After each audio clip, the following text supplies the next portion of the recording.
नमस्कार बच्चों, स्वागत है आप सभी का बेसिक शिक्षा के इस ऑनलाइन लर्निंग प्लेटफॉर्म पे। तो बच्चों, इस वीडियो में हम लोग जानेंगे कि कूलॉम लॉ के ऊपर किस टाइप के क्वेश्चन जो है आपके सीयूईटी एग्जाम में, चाहे आपके सीबीएसई बोर्ड एग्जाम में, चाहे आपके नीट के एग्जाम में, और भी जो बोर्ड एग्जाम है उसमें किस टाइप के क्वेश्चन जो है पूछे जाते हैं, उन क्वेश्चंस को मैं यहां पे आपसे डिस्कस करने वाला हूं। ठीक है, इसके पहले जो है हमने बच्चे आपको vector forms of Coulomb law के ऊपर किस टाइप के क्वेश्चन बन सकते हैं, क्या उसके कॉन्सेप्ट है, वो ऑलरेडी हमने आपको बता चुका है। उसके बाद जो है प्रिंसिपल ऑफ सुपरपोजिशन वाले भी क्वेश्चन मैं आपको एक सेपरेट वीडियो में करा चुका हूं। उन सब के अलावा भी ऐसे क्वेश्चंस हैं जो कूलॉम लॉ के ऊपर बेस्ड होते हैं और जिनको कूलॉम लॉ के फॉर्मूले से हम लोग सॉल्व करते हैं, उन क्वेश्चंस को हम लोग यहां पे डिस्कस करने वाले हैं।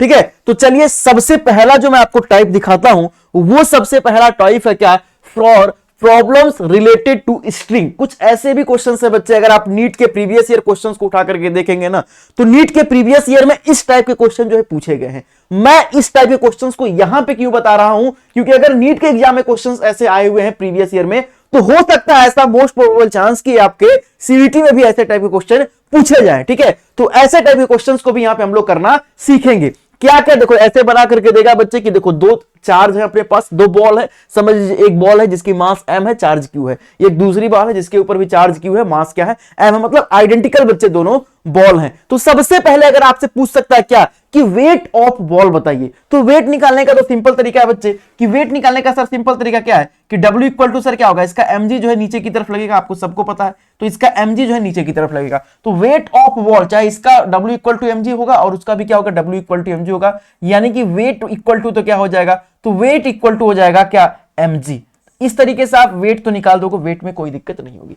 फिर आपसे क्या बोलेगा, इलेक्ट्रिक फोर्स, कि अगर इसके ऊपर चार्ज q है और इसके ऊपर भी चार्ज q है, तो ये दोनों बॉल क्या कर रहे होंगे बच्चे, एक दूसरे को रिपल्सन कर, एक दूसरे के ऊपर बच्चे रिपल्सिव फोर्स लगा रही होंगी, तो वो कितने का इलेक्ट्रिक फोर्स यहां पे लगेगा वो आपको बताना है बच्चे। तो फोर्स निकालने के लिए क्या फार्मूला अप्लाई करते हो बच्चे, कि दोनों चार्ज का प्रोडक्ट और इनके बीच का जो सेपरेशन है उसका स्क्वायर कर देते हैं। यानी कि यहां पे अगर मैं इलेक्ट्रिक फोर्स की बात करूंगा तो कैसा फोर्स लगेगा, आप बोलोगे सर सिंपल सी बात है, दोनों एक दूसरे के ऊपर बच्चे रिपल्सिव फोर्स लगाएंगे। किधर की तरफ लगाएंगे बच्चे, रिपल्सिव फोर्स, मतलब ये इसके तरफ इधर की तरफ रिपल्सिव फोर्स इलेक्ट्रिक फोर्स लगाएगी और ये भी रिपल्सिव फोर्स यानी कि प्रतिकर्षण बल इसके ऊपर बाहर की तरफ लगाएगी, ये रिपल्सिव फोर्स होगा। और इस रिपल्सिव फोर्स को देखने का तरीका क्या है, तो k q1 q2 यानी कि k q स्क्वायर और अपॉन में क्या है बच्चे, दोनों चार्ज के बीच का डिस्टेंस क्या है आपका r है। तो इस तरीके से आप क्या दे सकते हो, इस तरीके से बच्चे आप जो है इलेक्ट्रिक फोर्स भी आप बता सकते हो। ठीक है, तो यहां तक तो ये सिंपल सी बातें हो गई। तीसरा देखो क्या बोलता है, तीसरा बोलता है बच्चे क्या कि tension in the string. Tension in the string मतलब कि ये जो स्ट्रिंग, इस स्ट्रिंग जिससे स्ट्रिंग से बच्चे आपने दोनों चार्ज को बांध करके लटकाया हुआ है, इस स्ट्रिंग में टेंशन क्या होगी, जैसे इस स्ट्रिंग में टेंशन क्या होगी। ठीक है, चाहे ये जो आपकी स्ट्रिंग है, इस स्ट्रिंग में टेंशन क्या होगी, टेंशन को फाइंड आउट करने के लिए आता है बच्चे। ठीक है, तो किसी भी एक स्ट्रिंग में बच्चे हम लोग टेंशन फाइंड आउट कर देंगे, टेंशन आपका समान होता है, चाहे आप यहां पे टेंशन फाइंड आउट कर दो, चाहे आप इसको लेकर के टेंशन फाइंड आउट कर दो, दोनों जगह टेंशन आपको क्या देखने को मिलेगा, समान देखने को मिलेगा। अब ध्यान से सुनिएगा यहां पे। ठीक है, अगर मैं यहां पे टेंशन यहां पे टी है बच्चे, ठीक है, अगर मैं इसको एक ऐसे लाइन खींच लूं, अगर ये एंगल थीटा है, तो ये बात तो सबको समझ में आता है कि सर यहां पे जो एंगल बनेगा वो भी थीटा बनेगा, एकांतर कोण की वजह से। ये थीटा है तो ये भी क्या बनेगा, थीटा बनेगा। अब इस टेंशन के दो कंपोनेंट हो जाएंगे। इस टेंशन के कितने कंपोनेंट, सर इस टेंशन के दो कंपोनेंट हो जाएंगे। एक सर जो थीटा से लगा हुआ भाग है, ठीक है, एक जो थीटा से लगा हुआ है, एक जो थीटा से लगा हुआ है वो क्या हो जाएगा, वो टेंशन का हो जाएगा क्या भाई, वो हो जाएगा सर टी कोस थीटा, और जो एक इसके परपेंडिकुलर है वो क्या हो जाएगा, टी साइन थीटा हो जाएगा। क्या हो जाएगा, टी साइन थीटा यहां पे हो जाएगा। क्या हो जाएगा, टी साइन थीटा बच्चे यहां पे क्या हो जाएगा, यहां पे हो जाएगा, टी साइन थीटा यहां पे क्या हो जाएगा, हो जाएगा। यानी कि एक बात आपको क्लियर यहां से समझ में आती है क्या, कि अगर मैं टेंशन की बात कर रहा हूं, देखो मैं फिर से यहां भी आपको दिखा दे रहा हूं कि ये स्ट्रिंग है, इस स्ट्रिंग में टेंशन टी था। ठीक है, यहां पे ये वाला जो एंगल था, यहां पे ये वाला जो एंगल था वो कितना था भाई, थीटा था। ठीक है, फिर उसके बाद यहां पे एक इलेक्ट्रिक फोर्स आपकी बाहर की तरफ लग रही थी, उसी डायग्राम को मैं यहां पे आपको बनाने की कोशिश कर रहा हूं। देखो इलेक्ट्रिक फोर्स बाहर की तरफ लग रही है बच्चे। ठीक है, फिर इस टेंशन के हमने दो कंपोनेंट किए थे, जो थीटा से लगा हुआ होता है उसको बोलते हैं क्या, टी कॉस थीटा, ये कई बार कंपोनेंट में तोड़ना मैंने आपको बता दिया है कि वेक्टर को दो घटक में कैसे तोड़ते हैं। जो थीटा से लगा हुआ होता है उसको बोलते हैं टी कॉस थीटा, और जो इसके एक परपेंडिकुलर होता है वो क्या होता है भाई, वो होता है आपका टी साइन थीटा। अच्छा, अगर यहाँ पे चार्ज Q था, मास उसका m था, तो इसका mg जो है नीचे की तरफ लगेगा, ये भी बात सबको क्लियर है। इस चार्ज का mg जो है क्या लगेगा बच्चे, नीचे की तरफ लगेगा, वेट जो इसका होगा mg फोर्स। ठीक है, तो ये अब देखिए, अगर मैं बात करूं सर इसके इक्विलिब्रियम के केस में, मतलब देखो यहां से आपने टेंशन को तोड़ दिया, अब ये खत्म हो गया, टेंशन तो टूट गया।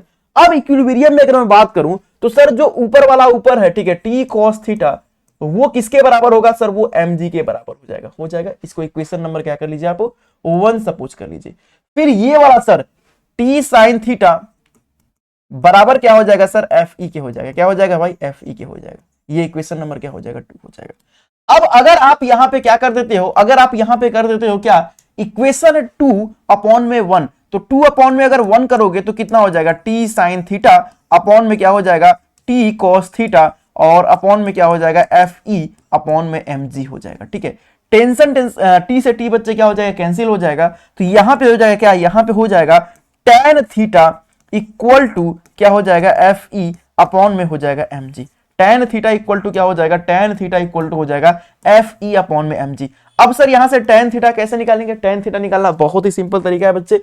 tan theta, tan equal to क्या होता है, परपेंडिकुलर अपॉन में बेस होता है। ठीक है, tan थीटा इक्वल टू क्या होता है, तो tan थीटा इक्वल टू क्या होता है, परपेंडिकुलर अपॉन में बेस होता है। ठीक है, लंब बटे आधार होता है। देखो लंब यहाँ पे ये है r/2 हो गया, और आधार आपका ये है बच्चे। ठीक है, आधार क्या हो गया आपका, यल हो गया। ठीक है, तो इसको भी आप यहां से निकाल सकते हो, कोई दिक्कत वाली परेशानी वाली बात बच्चे नहीं है। ठीक है, क्योंकि ये जो स्ट्रिंग है ना, इस स्ट्रिंग की लंबाई यल है।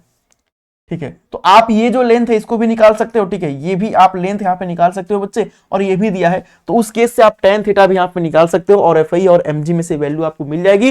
फिर आप इसको यहाँ पे बच्चे पुट आउट कर दोगे, अगर पुट कर दोगे तो यहाँ पे आपको जो है टेंशन भी देखने को यहाँ पे मिल जाएगा बच्चे। ठीक है, क्या हो जाएगा, यहां से आपको टेंशन भी देखने को बच्चे यहाँ पे मिल जाएगा। बात समझ रहे हो, टेंशन भी बच्चे क्या होगा, देखने को यहाँ पे आपको मिल जाएगा। ठीक है, या फिर आप सिंपल से तरीके से भी यहां पे टेंशन को फाइंड आउट कर सकते हो। आप क्या करिए बच्चे, आप इसका स्क्वायर कर दीजिए। क्या कर दीजिए, स्क्वायर कर दीजिए, यानी कि T square cos square theta, और बराबर क्या हो जाएगा, यहां पे mg का स्क्वायर हो जाएगा, क्या हो जाएगा। ठीक है, फिर उसके बाद यहां पे क्या कर दीजिए, T square sine square theta बराबर यहां पे क्या हो जाएगा, आपको एफ ई का स्क्वायर यहां पे हो जाएगा। अब दोनों ही इक्वेशन को जोड़ दीजिए। जब दोनों को जोड़ेंगे तो बच्चे टी स्क्वायर कॉमन हो जाएगा, और टी स्क्वायर कॉमन होकर क्या हो जाएगा, यहाँ पे साइन स्क्वायर थीटा और प्लस क्या हो जाएगा, कॉस स्क्वायर थीटा। ठीक है, ये दोनों तो आपका थोड़ा साइड में कर दीजिए। ठीक है, टी स्क्वायर कॉमन हो जाएगा, sine square theta plus cos square theta बराबर यहां पे क्या हो जाएगा, बराबर यहां पे हो जाएगा mg का स्क्वायर और प्लस क्या हो जाएगा, एफ ई का स्क्वायर हो जाएगा। अब देखो sine square theta plus cos square theta बराबर क्या होता है, 1 होता है, तो टी स्क्वायर बराबर क्या हो जाएगा, एफ ई का स्क्वायर और प्लस क्या हो जाएगा, एम जी का स्क्वायर। अब टेंशन अगर देखना है तो टेंशन बराबर क्या हो जाएगा, अंडर रूट के अंदर एफ ई का स्क्वायर और प्लस क्या हो जाएगा, एम जी का स्क्वायर हो जाएगा। स्क्वायर हटेगा तो इधर अंडर रूट आ जाएगा। तो ये इस तरीके से भी आप टेंशन को निकाल सकते हो। तो ये तरीके हैं बच्चे। ठीक है, मेनली है आपको कंपोनेंट में तोड़ना आना चाहिए कि कैसे मैंने यहाँ पे कंपोनेंट में तोड़ा है और कैसे मैंने कंपोनेंट में तोड़ करके यहाँ पे ये सारे कैलकुलेशन यहीं से हमने किया हुआ है बच्चे। ठीक है, अगर आपको कंपोनेंट में अगर आपको तोड़ने आता है तो आप टेंशन भी फाइंड आउट कर दोगे, आप थीटा ये वाला एंगल भी फाइंड आउट कर दोगे। जो भी चीजें आपसे पूछेगी क्वेश्चन के अकॉर्डिंग वो आप फाइंड आउट कर सकते हो। ठीक है, तो मेनली ऐसे क्वेश्चन बच्चे थोड़े से अगर आ जाते हैं एग्जाम में तो बच्चों को टफ लगते हैं, क्योंकि वो ये कॉन्सेप्ट को नहीं जानते हैं। इसलिए मैंने आपको इस कॉन्सेप्ट को बच्चे बता दिया है। अगर आपको एक बार में ये समझ में नहीं आया तो इसको 1-2 बार अच्छे तरीके से देख लीजिएगा, सारे कॉन्सेप्ट को बच्चे अच्छे तरीके से क्लियर कर लीजिएगा, क्योंकि ऐसे क्वेश्चन आने की मोस्ट प्रोबेबल चांस है बच्चे आपके सीयूटी के एग्जाम में भी। ठीक है, अच्छे तरीके से फिर से देख लीजिए बच्चे। ठीक है, यहाँ पे टेंशन अगर फाइंड आउट करना था तो मैंने इसको 2 कंपोनेंट में तोड़ा हुआ है बच्चे। ठीक है, फिर उसके बाद यहाँ पे इक्विलिब्रियम के केस में क्या हो जाएगा, ये दोनों आपस में बराबर है। अगर आपको टेंशन फाइंड आउट करना था तो मैंने दोनों तरफ स्क्वायर कर दिया बच्चे। ठीक है, और ये sine square theta plus cos square theta बराबर 1 होता है, त्रिकोणमिति का ये नियम है बच्चे। ठीक है, टी स्क्वायर बराबर क्या हो जाएगा, एम जी स्क्वायर। ठीक है, तो टी बराबर ये हो गया, फिर दोनों को हमने डिवाइड कर दिया, यहां से हमने आपको क्या निकाल दिया बच्चे, tan थीटा भी फाइंड आउट कर लिया। तो ये आपका जो है पहले टाइप का क्वेश्चन था जो स्ट्रिंग रिलेटेड प्रॉब्लम था बच्चे। और ये भी क्वेश्चन क्या होते हैं, यहाँ पे इंपॉर्टेंट होते हैं और थोड़े से टफ पड़ते हैं, लेकिन अगर आप कॉन्सेप्ट जानोगे तो कोई भी क्वेश्चन आपके लिए टफ बच्चे नहीं होने वाला। ठीक है, चलिए अब आगे बच्चे दूसरा जो आता है क्वेश्चन, वो आता है किसके ऊपर, वो आता है three charges equilibrium type question. ऐसे भी क्वेश्चन पूछे जाते हैं, ठीक है। अब इसमें दो टाइप के क्वेश्चन बन सकते हैं, ठीक है। इसमें कितने टाइप के क्वेश्चन बन सकते हैं, दो टाइप के क्वेश्चन बन सकते हैं। दो केस यहां पे बनते हैं कि थ्री चार्ज इक्विलिब्रियम वाले क्वेश्चन में दो केस आपके बनते हैं। केस नंबर 1 में क्या बात करते हैं, केस नंबर 1 में बात करते हैं कि अगर दोनों चार्ज क्या हो बच्चे, दोनों चार्ज अगर सेम सेम नेचर के हो, मतलब अगर ये भी अपने पास चार्ज Q1 भी प्लस का हो, ये भी अपने पास चार्ज क्या Q1 भी क्या हो प्लस का हो, ठीक है। या फिर ऐसा भी हो सकता है कि दोनों सर क्या हो माइनस माइनस क्यों, दोनों चार्ज क्या हो बच्चे सेम सेम नेचर के होने चाहिए, या तो दोनों प्लस प्लस में है या तो दोनों क्या है बच्चे माइनस माइनस में। तो दोनों चार्ज यहां पे क्या है बच्चे, तो दोनों चार्ज सर यहां पे क्या अपने पास सेम सेम नेचर के हैं, क्या है बच्चे, तो दोनों चार्ज यहां पे अपने पास क्या है सेम सेम नेचर के हैं। तो ऐसे क्वेश्चंस को कैसे करेंगे बच्चे, ऐसे क्वेश्चन को करने का बहुत ही सिंपल तरीका है, और वो तरीका क्या है प्यारे साथियों, कि आपको अगर ये ध्यान से सुन लीजिएगा कि अगर बोलेगा ना कि तीसरे चार्ज को कहां पे रखेंगे कि सिस्टम इक्विलिब्रियम में होगा, तो दोनों चार्ज अगर सेम नेचर के हों, या तो दोनों पॉजिटिव पॉजिटिव हो या तो दोनों नेगेटिव नेगेटिव हो, तो तीसरे चार्ज को बच्चे दोनों चार्ज को जो ज्वाइन करने वाली लाइन है उस लाइन पे कहीं भी रख दीजिए। मान के सपोज कर लीजिए बच्चे, ठीक है, कि अगर इनके बीच का सेपरेशन कितना स्मॉल आर का है, तीसरे चार्ज को कहीं भी रख दीजिए बच्चे। ये तो दोनों चार्ज को ज्वाइन करने वाली लाइन है, इस लाइन पे कहीं भी रख दीजिए। मान लीजिए यहां पे मैं रख दिया तीसरे चार्ज को, यहां पे वो तीसरा चार्ज है जहां पे सिस्टम इक्विलिब्रियम में होगा, मैंने मान लिया है, ठीक है। और इस तीसरे चार्ज को कोई भी नाम रख दीजिए, जैसे Q0 रख दीजिए, यहां पे रख दिया, ठीक है बच्चे। अब यहां से यहां से अगर डिस्टेंस को मैं उसको x मान देता हूं, तो यहां से डिस्टेंस कितना होगा भाई, तो आप बोलोगे सर यहां से डिस्टेंस कितना होगा, r माइनस एक्स का होगा होगा भाई, ठीक है। अगर ये Q1 वाला इसके ऊपर किधर की तरफ फोर्स लगाएगा, आप बोलोगे सर रिपल्सन फोर्स लगाएगा इधर की तरफ F1। ये Q2 वाला, ये Q2 है, ये Q2 वाला इसके तरफ किधर की तरफ फोर्स लगाएगा बच्चे, Q0 के ऊपर सर रिपल्सन फोर्स लगाएगा, क्योंकि दोनों सेम सेम नेचर के, इधर की तरफ। अब आपसे क्या बोला है कि सर चार्जेज का सिस्टम क्या होना चाहिए, इक्विलिब्रियम में होना चाहिए। अगर चार्जेज का सिस्टम बच्चे क्या होना चाहिए, इक्विलिब्रियम में होना चाहिए, यानी कि F1 बराबर क्या होना चाहिए, F2 होना चाहिए। F1 की वैल्यू कैसे निकालोगे sir, K Q1 Q2, K Q1 into Q0 upon में सर डिस्टेंस कितना यहां से एक्स स्क्वायर, यहां पे देखो K Q1 Q2 into Q0 upon में क्या हो जाएगा, तो r माइनस ऑफ x का क्या हो जाएगा यहाँ पे होल स्क्वायर हो जाएगा। तो इस तरीके से बच्चे आप यहाँ पे जो है आसानी से इसको फाइंड आउट कर सकते हो, ठीक है। Q0 से Q0 यहाँ पे चल जाएगा, ठीक है। तो Q1 अपॉन में x स्क्वायर बराबर क्या हो जाएगा, Q2 अपॉन में जो है r माइनस एक्स का होल स्क्वायर। अब इस तरीके से बच्चे आपसे अगर x पूछेगा तो आप x निकाल दोगे, जिस चार्ज से आपको पूछा रहेगा वो चार्ज से आप डिस्टेंस निकाल सकते हो। तो ये मेन कॉन्सेप्ट है बच्चे क्या आपका, अगर चार्जेस क्या हो सेम नेचर के हो, तो थ्री चार्जेस इक्विलिब्रियम वाले केस में क्या रखेंगे, दोनों चार्जेस को ज्वाइन करने वाली लाइन के बीच में कहीं भी रख देंगे।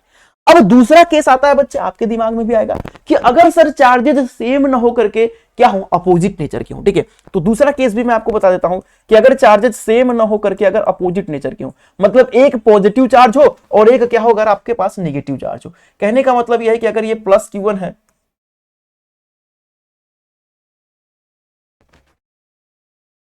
फिर ये क्या है बच्चे अपने पास प्लस Q2 है, और आपसे मैं बोल देता हूं क्या कि Q1 जो चार्ज है वह Q2 चार्ज से क्या बच्चे बड़ा है। कौन चार्ज, Q1 चार्ज जो है Q2 चार्ज से बड़ा है, ठीक है। अब ये कितने डिस्टेंस पे बच्चे एक दूसरे से आपको मान लीजिए स्मॉल r के सेपरेशन पे है, ठीक है। अब आपसे बोलेगा कि तीसरे चार्ज को हम कहां पे रख देंगे, तीसरे चार्ज को हम कहां पे रख देंगे कि पूरे जो तीनों चार्जेस का सिस्टम बनेगा वो इक्विलिब्रियम में बनेगा। तो याद रखिएगा कि अगर दोनों चार्ज सेम सेम नेचर के हो, या तो दोनों पॉजिटिव पॉजिटिव हो या तो दोनों नेगेटिव नेगेटिव है, तो तीसरे चार्ज को हम दोनों चार्जेस को ज्वाइन करने वाली लाइन के बीच में कहीं भी रख देंगे। लेकिन अगर दोनों चार्ज क्या हो अपोजिट नेचर के हो, दोनों चार्ज क्या हो यहां पे अगर अपोजिट नेचर के हो, दोनों चार्ज अगर प्यारे साथियों अपोजिट नेचर के हो, तो तीसरे चार्ज को हम कहां रखते हैं बच्चे, बाहर की तरफ रखेंगे। कहां रखेंगे, बाहर की तरफ रखेंगे। अब बाहर की तरफ रखेंगे तो किधर बाहर की तरफ रखेंगे, Q1 की तरफ बाहर रखेंगे कि Q2 की तरफ। तो याद रखिएगा कि तीसरे चार्ज को हम लोग बाहर की तरफ रखते हैं, किधर, जिधर चार्ज का मैग्नीट्यूड बच्चे क्या हो छोटा हो, जिधर चार्ज का मैग्नीट्यूड बच्चे क्या हो छोटा हो उसी की तरफ हम लोग क्या करते हैं रखते हैं। तो अगर यहां पे Q1 बड़ा है Q2 छोटा है, तो इधर ही बच्चे क्या रखेंगे, इधर ही जो है अपने हम तीसरे चार्ज को रखने वाले हैं। इधर ही क्या रखने वाले हैं बच्चे, इधर ही क्या है बच्चे अपने तीसरे चार्ज को हम लोग रखने वाले हैं, तीसरे चार्ज यानी कि Q0 को हम लोग इधर ही रखने वाले हैं। अब यहां से मान लीजिए इसका डिस्टेंस कितना आपका x है, ठीक है, कितना बच्चा आपका x है, ठीक है। तो Q2 वाला इसके ऊपर तो ऐसा रिपल्सन फोर्स लगाएगा F1 की, बाहर की तरफ जा रहे साथियों, ठीक है। और ये भी क्या करेगा, F1 ये भी बाहर की तरफ लगाएगा, और ये भी क्या करेगा बच्चे, बाहर की तरफ लगाएगा। तो आप F1 बराबर F2 यहां भी कर सकते हो, ठीक है। F1 बराबर F2 या बच्चे आप यहां भी कर सकते हो। अरे अरे दोनों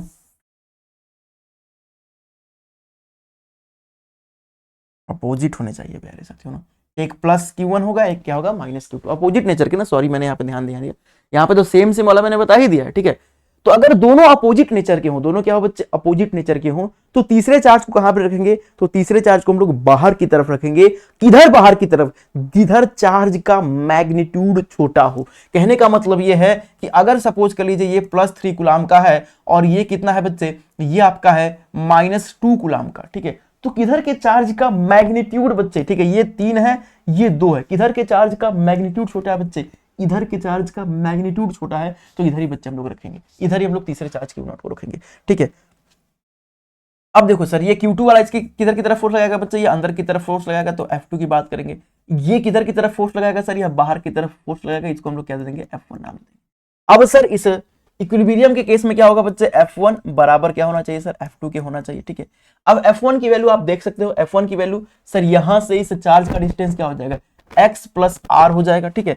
तो क्या करोगे, K Q1 Q0 अपॉन में डिस्टेंस अब क्या हो जाएगा, r वो और उधर से x बराबर, ये देखो K Q2 Q0 अपॉन में क्या हो जाएगा, x का स्क्वायर। तो इस तरीके से बच्चे यहाँ पे आप कैंसिल आउट करके यहाँ भी आप डिस्टेंस को फाइंड आउट कर लोगे। तो यहाँ पे दो कॉन्सेप्ट हमने आपको बताया है कि अगर दोनों चार्ज सेम सेम के हों, सेम सेम नेचर के हों, तो बीच में कहीं भी आप रख सकते हो, कोई दिक्कत नहीं है, ठीक है। और अगर दोनों चार्ज अपोजिट नेचर को, एक पॉजिटिव है एक नेगेटिव हो, तो चार्जेस को बाहर की तरफ रखेंगे। किधर बाहर की तरफ रखेंगे, जिधर चार्ज का मैग्नीट्यूड छोटा हो, जिधर चार्ज का परिमाण मैग्नीट्यूड क्या हो बच्चे, छोटा हो, ठीक है। तो ये 3 चार्ज इक्विलिब्रियम वाले क्वेश्चंस हैं यहाँ पे, ठीक है। अब ये क्वेश्चन उसी के ऊपर बेस्ड है बच्चे, ठीक है। और ये क्वेश्चन मैं आपको होमवर्क में दे रहा हूं कि इस क्वेश्चन को आप यहाँ पे क्या करोगे, बताओगे। एकदम आसान क्वेश्चन है बच्चे, जो कॉन्सेप्ट हमने आपको बताए हैं उसी कॉन्सेप्ट के ऊपर है बच्चे। दोनों चार्ज सेम सेम नेचर वाले हैं, बीच में कहीं भी रख देंगे और वहां से आप फाइंड आउट करके इसको जरूर होमवर्क में आप कमेंट करोगे, ठीक है। चलो जरूर क्या करोगे बच्चे, होमवर्क में आप कमेंट करोगे। चलो तीसरा देखो, ऐसे भी टाइप का क्वेश्चन पूछा जाता है, बोल देगा कि एक चार्ज है, उसको 2 पार्ट में हमने जो है डिवाइड किया हुआ है, ठीक है। अगर हमने 2 पार्ट में उसको डिवाइड किया हुआ है, ठीक है, तो आप बताइए कि उस चार्ज का मैग्नीट्यूड क्या होगा, कि उनके बीच में जो फोर्स है वो मैक्सिमम है, ठीक है। कहने का मतलब है, सोल्यूशन देखिए बच्चे, सोल्यूशन देखिएगा, कॉन्सेप्ट के ऊपर हमेशा ही फोकस करिएगा कि ऐसे कोई भी क्वेश्चन बन के आए तो आप आराम से कर पाओ। तो कह रहा है कि अपने पास एक चार्ज Q है, एक चार्ज क्या है बच्चे, Q है। अब इस चार्ज Q को जो है 2 पार्ट में डिवाइड किया गया है, 2 पार्ट में डिवाइड किया गया है, 2 इक्वल पार्ट में डिवाइड नहीं किया गया है कि इक्वल पार्ट में Q/2 Q/2 नहीं, केवल 2 पार्ट में डिवाइड कर दिया है, डिवाइडेड बिटवीन 2 पार्ट्स, ठीक है। मतलब Q को 2 पार्ट में डिवाइड कर दिया। अगर एक पार्ट बच्चे अपना x है, तो दूसरा पार्ट क्या हो जाएगा सर, दूसरा पार्ट हो जाएगा Q - x, सिंपल सी बात है। अगर एक पार्ट सर x है तो दूसरा पार्ट Q - x है। जैसे 10 है, इसको 2 भाग में डिवाइड करना, एक भाग 3 है तो दूसरा भाग क्या हो जाएगा, 10 - 3 7 हो जाएगा। तो वही बात यहाँ पे, ठीक है। अब इनको जो है एक दूसरे से कुछ सेपरेशन पे रखा गया। मान लीजिए इनको सर x r सेपरेशन पे रखा गया। कितने सेपरेशन पे रखा गया है सर, r डिस्टेंस पे रखा गया है, कुछ डिस्टेंस पे रखा गया, हम मान लिया सर r डिस्टेंस पे। बोल रहा कि find charge for which force is maximum, हमको वो चार्ज बताना है जिनके लिए जो फोर्स है वो मैक्सिमम हो, ठीक है। तो फोर्स अगर मैं यहाँ पे फाइंड आउट करना चाहूं तो क्या होगा, force sir K Q1 Q2, K Q1 Q2 upon में सर क्या हो जाएगा, डिस्टेंस का स्क्वायर हो जाएगा, ठीक है। तो यहां से आप F इक्वल टू देख सकते हो बच्चे, K Qx - x square upon में क्या हो जाएगा, r स्क्वायर। तो ये हो जाएगा क्या बच्चे, ये हो जाएगा यहाँ पे फोर्स, ठीक है। क्या हो जाएगा प्यारे साथियों, ये यहाँ पे हो जाएगा क्या,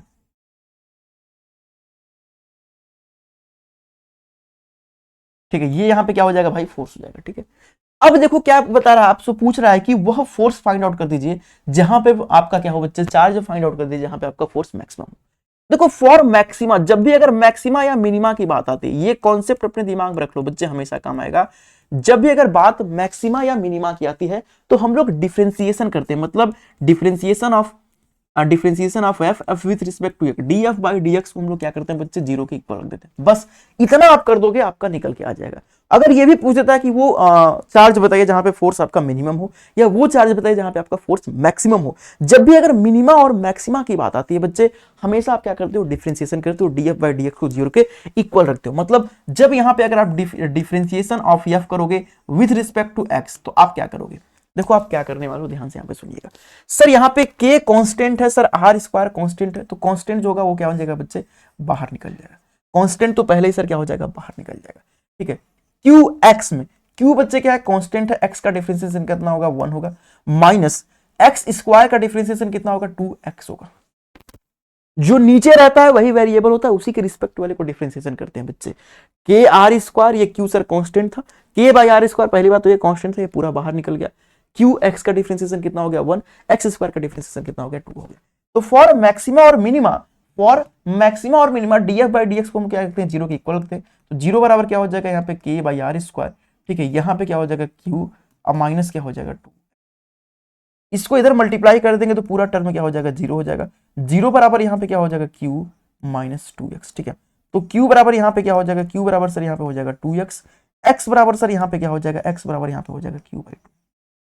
अगर x बराबर क्यू बाई 2 है, अगर x बराबर आपने यहाँ पे क्या फाइंड आउट कर दिया है कि x बराबर अगर आपने क्यू बाई 2 को फाइंड आउट कर दिया है बच्चे, तो q माइनस एक्स मतलब q में से q बाई 2, ये भी कितना हो जाएगा, q बाई 2 ही हो जाएगा। ठीक है, तो आंसर कितना हो जाएगा कि दोनों चार्ज का मैग्नीट्यूड कितना होगा, सर दोनों ही चार्ज का जो मैग्नीट्यूड होगा वो होगा q बाई 2 और q बाई 2 का। दोनों ही चार्ज का जो मैग्नीट्यूड होगा प्यारे साथियों, वो होगा कितने का, q बाई 2 का और q बाई 2 का। ठीक है, तो यही सब कॉन्सेप्ट है बच्चे। और एक क्वेश्चन जो आपको मैंने होमवर्क में दिया हुआ है, इस क्वेश्चन को भी आपको होमवर्क में सॉल्व करके बच्चे क्या करना है, बताना है। ठीक है, बाकी एक दूसरा क्वेश्चन ये भी है। ठीक है, ये भी क्वेश्चन मैं आपको होमवर्क में दे रहा हूँ बच्चे। ठीक है, ये भी प्रिंसिपल ऑफ सुपरपोजिशन का क्वेश्चन है, जो कि कूलॉम लॉ के ही ऊपर बेस्ड है बच्चे। कूलॉम्स लॉ से ही जो है यहाँ पे ये सॉल्व होगा बच्चे। ठीक है, तो बाकी इस वीडियो में इतना ही। अगर आपको वीडियो पसंद आया हो तो इसको लाइक जरूर कर दीजिएगा बच्चे। ठीक है, अगर अभी तक आपने बच्चे चैनल को सब्सक्राइब नहीं किया तो चैनल को सब्सक्राइब कर लीजिएगा बच्चे, और अपने दोस्तों और मित्रों में एक बार सेशन को जरूर जो है शेयर कर दीजिएगा। बाकी आपको और किस टॉपिक में वीडियो चाहिए बच्चे, उसको भी कमेंट बॉक्स में जरूर बता दीजिएगा, उस पर भी वीडियो जल्द ही लेकर के हम आएंगे बच्चे। ठीक है, बाकी thank you so much, bye bye, take care.